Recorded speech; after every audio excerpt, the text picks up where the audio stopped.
You will hear a conversation between a university counsellor and two students, Joseph and Cara. First, you have some time to look at questions 1 to 5.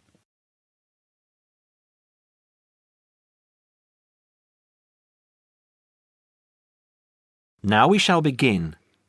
You should answer the questions as you listen because you will not hear the recording a second time. Listen carefully and answer questions 1 to 5. Hi Joseph, how are you today? Fine, thanks. And Cara, how are you? Good. As we discussed on the phone earlier, I wanted to speak with both of you about the subjects you have chosen to study and how you are managing your time. Okay? Yes. I think so. Okay, so I'll start with Cara. You've been here for how many months now? I've been here for 6 months. How are you finding it? It's good. I'm enjoying the course. And what about life outside? Are you making friends and socializing? Not really. People here are quite closed. They don't talk to you. I see. So, what do you do after classes? I usually go home and study, and I might go out for a walk, but never really with anyone. Sometimes my roommate Louisa comes with me, but she always seems to be busy. How is this affecting your schoolwork? I don't think it is, but I miss home. Cara, what I suggest for now is that you look into joining one of the social clubs on campus. There are a variety of them. You can go camping, skiing, snorkeling, painting, dancing, reading, horse riding, rowing. There's a list on the school website. Have a look and work out which one you're interested in and which suits your timetable. You'll meet friends that way and people who have the same career interests as you. As for the subjects you've chosen for a career in microbiology, I think you should look into dropping one of your subjects and picking it up again next year as a minor. You have a lot on your plate, and this will just cause great pressure. It doesn't mean that you aren't coping, but you're doing about 10 hours more than the average student a week. Think about it, and we can make another appointment to discuss it. When are you free? I have an hour free usually on Wednesdays at 11:30. Okay, good. Come to my office at 11:45 and wait in reception. Okay? Okay, I'll see you then. Before you hear the rest of the conversation, you have some time to look at questions 6 to 10.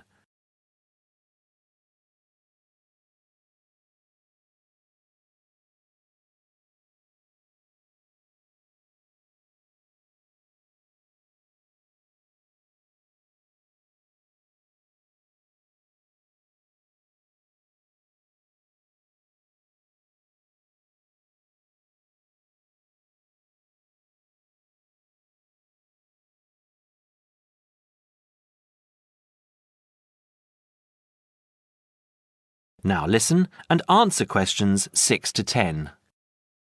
Joseph, how are you finding the university? I love it. It's very different from home. Life here is very much focused on study and also socializing through sport. People have been very friendly and curious about my culture. So, you've managed to integrate well? I think so. I've joined the rugby team, something I'd never thought I'd be interested in. And how are your studies going? I think I am doing well. I have a few assignments that need some work, but overall, I'm coping. That's good.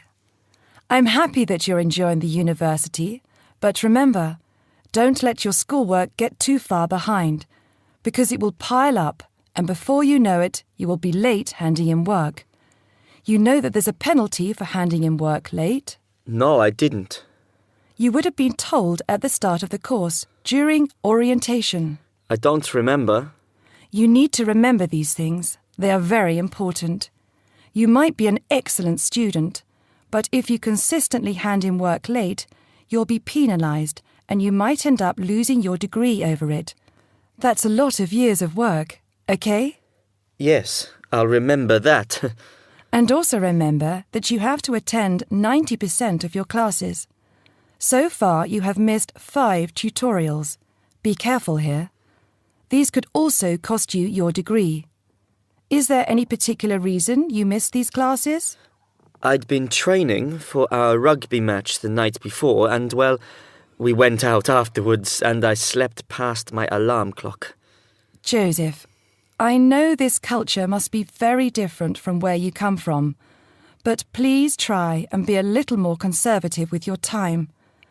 I think maybe you should spend more time on your studies and less time on socialising. The subjects you've chosen are intensive. I want you to spend 3 hours a night studying before you decide to do anything else.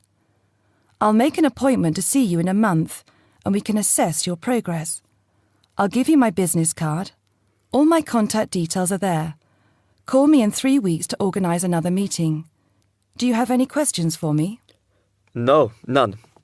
OK, I'll see you in a month. That is the end of part 1. You now have half a minute to check your answers.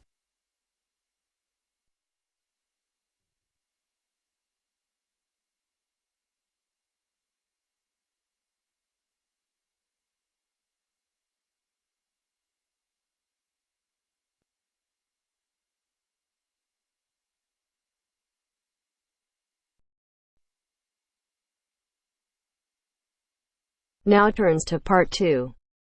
Part 2. You will hear a flight attendant talking to passengers on an airplane. First, you will have time to look at questions 11 to 15.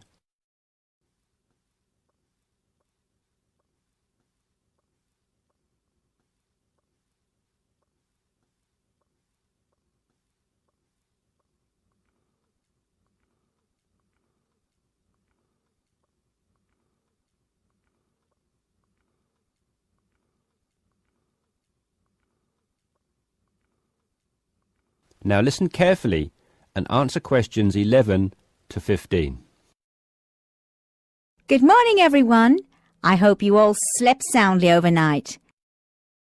I'm pleased to confirm that our flight is running on schedule and we expect to arrive in Christchurch at 8 a.m. local time. That's about 50 minutes from now. I've been advised by our pilot to warn you that there may be some turbulence on our descent.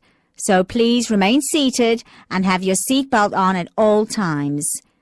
As you may have heard, a fairly severe tropical depression is headed for New Zealand and in fact is reaching the west coast of the South Island as we speak. Thankfully, we are landing on the east coast, where the weather is still relatively good. Wind speeds are steady at around 15 miles per hour and the sky is generally overcast, though the sun may creep out from time to time as the morning progresses. That said, when the storm reaches this afternoon, conditions will deteriorate rather quickly.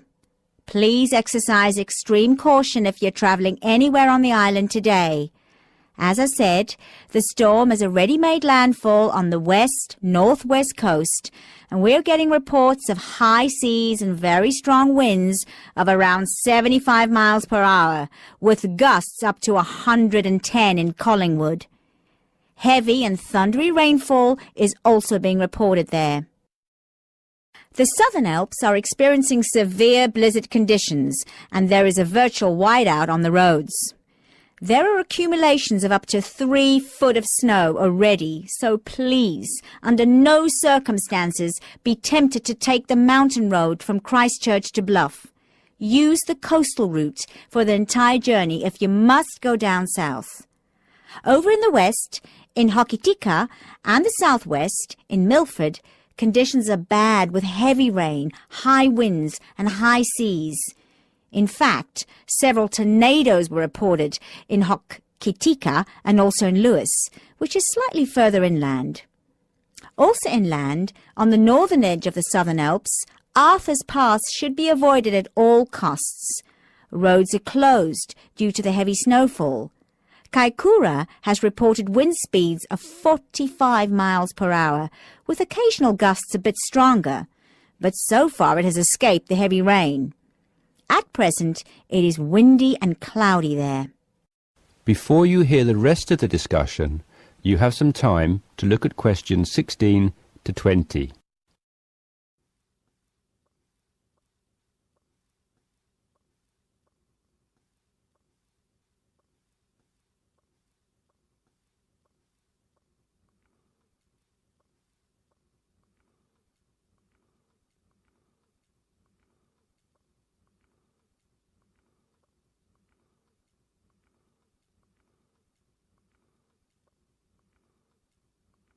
Now listen and answer questions 16 to 20. Hello again, ladies and gentlemen. We should be landing in approximately 10 minutes' time. Just an update for you on the weather conditions in and around Christchurch. We expect the storm to reach us by approximately 1 p.m. Town officials are closing all roads out of town as conditions are simply going to be too dangerous, with the risk of falling trees and flying debris too high. Roads will have officially been closed for 30 minutes by the time we land at 8 a.m. Passengers whose travel plans did not entail an overnight stay in Christchurch, we would like to extend our apologies to you on behalf of the Christchurch Town Council for the inconvenience caused. However, it is in the interest of safety that these steps have been taken. Those of you without accommodation should go straight to our customer service desk at the airport, where a council official will be waiting to take you to temporary shelters in the town. Those of you who are staying in Christchurch should go to your hotel and follow the instructions of staff there. It may yet be necessary to evacuate you down to the shelters as well. This decision will be made by hotel staff who are monitoring the situation very carefully. The storm has made a direct hit on the island. The storm eye is expected to arrive in Christchurch at about 4 p.m., after which a brief period of calm will be experienced.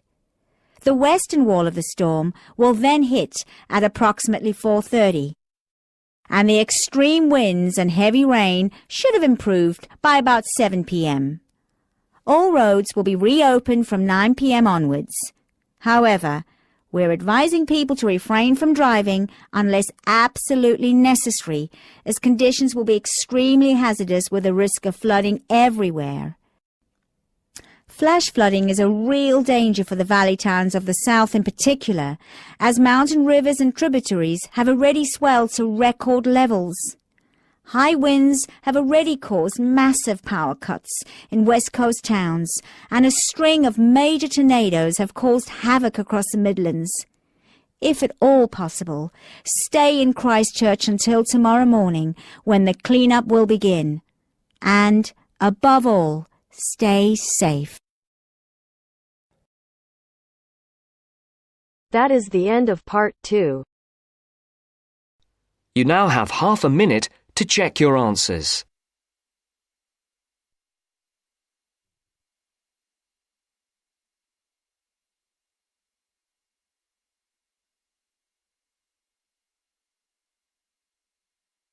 Now turns to part 3. Part 3. You are going to listen to a conversation between a tutor and two students. In the first part of the discussion, they talk about a fellow student. First, look at questions 21 to 23.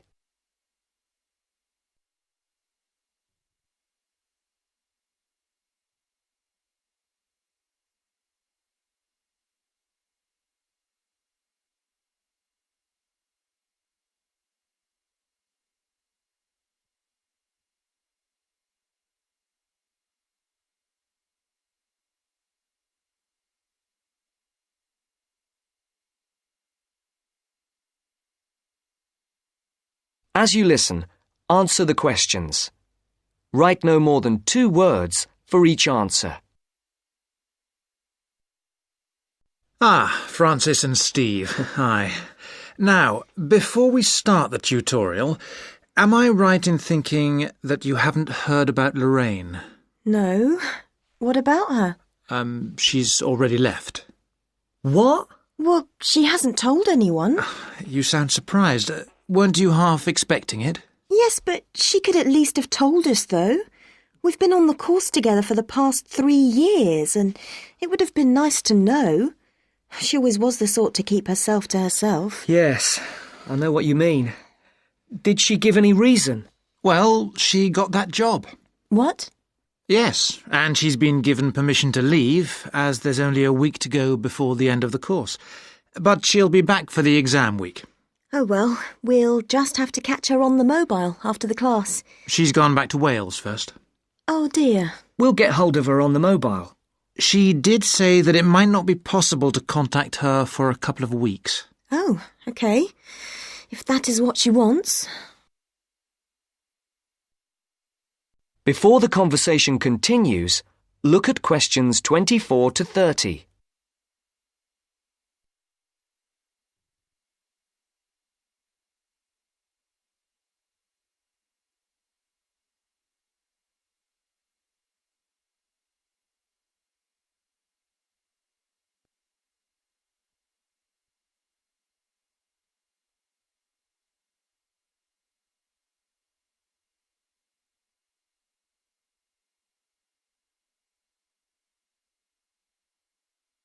Now listen to the second part of the discussion. The tutor and the two students are talking about assessment marks. For questions 24 to 30, there are 4 alternatives: A, B, C, and D. Decide which alternative is the most suitable answer and circle the correct letter. Right, to work. We're here to look at your assessment marks for your coursework. I take it you haven't seen them yet? No. Not yet. Well, you'll both be pleased. In fact, very pleased. Yes? Francis, you have come out with the top mark in the year. Oh. You have, in fact, got a starred first. Wow! Aren't you pleased, Francis? Yes, I'm just speechless. And, what about me?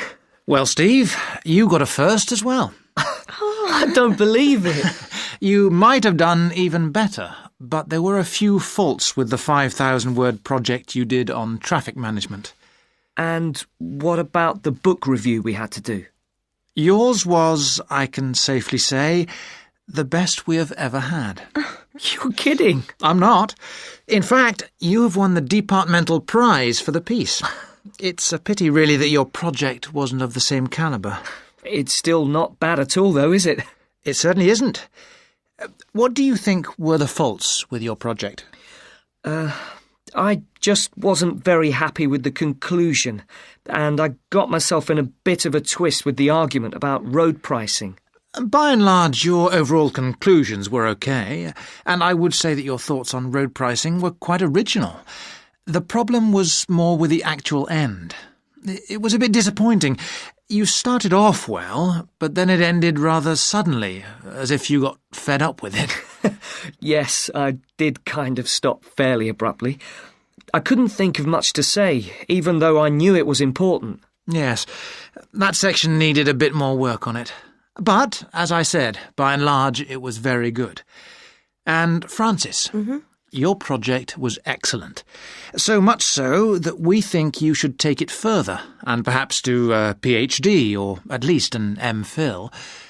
What do you think? I hadn't really thought about it. I've just been concerned with getting through this final year and getting all the coursework and exams out of the way. I can understand that. But I do think that you ought to consider it seriously. If you perform as well in your exams as in your project work, you're on course for a first.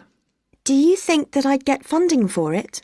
Well, any grant will be discretionary, but you have as good a chance as anyone else. I'd even say a much better one. If you do get a first, it'll be the only one we've had in this department for 3 years. And I'd be happy to be your supervisor. Thanks. I'd like that. Do you think I should start applying for it now, or wait until after the exams? I think you must really start thinking about it as soon as you can.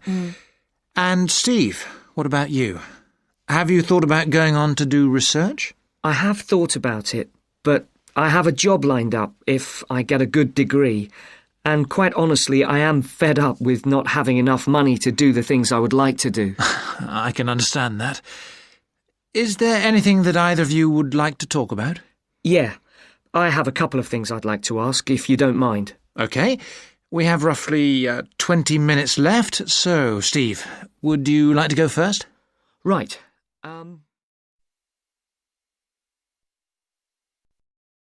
That is the end of part 3.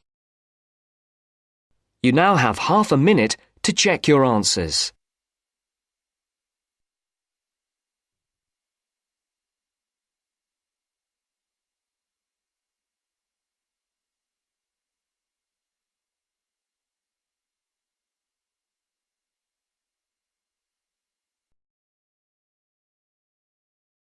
Now turns to part 4.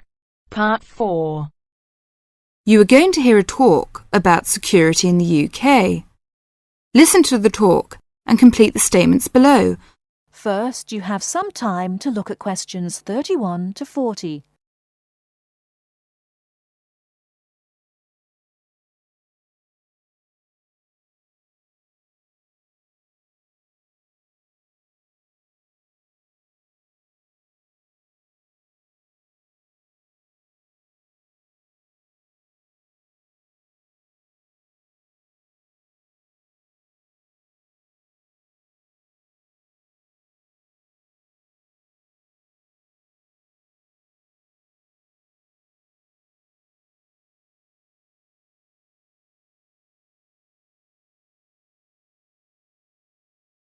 Now, listen carefully and answer questions 31 to 40. In large cities, for instance London, and crowded places such as airports and stations, there is the risk of theft. We do not want you to suffer the distress of losing important documents and valuables as soon as you step onto British soil. So here are some important do's and don'ts. Don't carry more cash than you need for daily expenses. If you stay at a hotel, do ask the manager to keep large sums of cash, documents and valuables in the hotel safe and give you a receipt for them. This is a free service.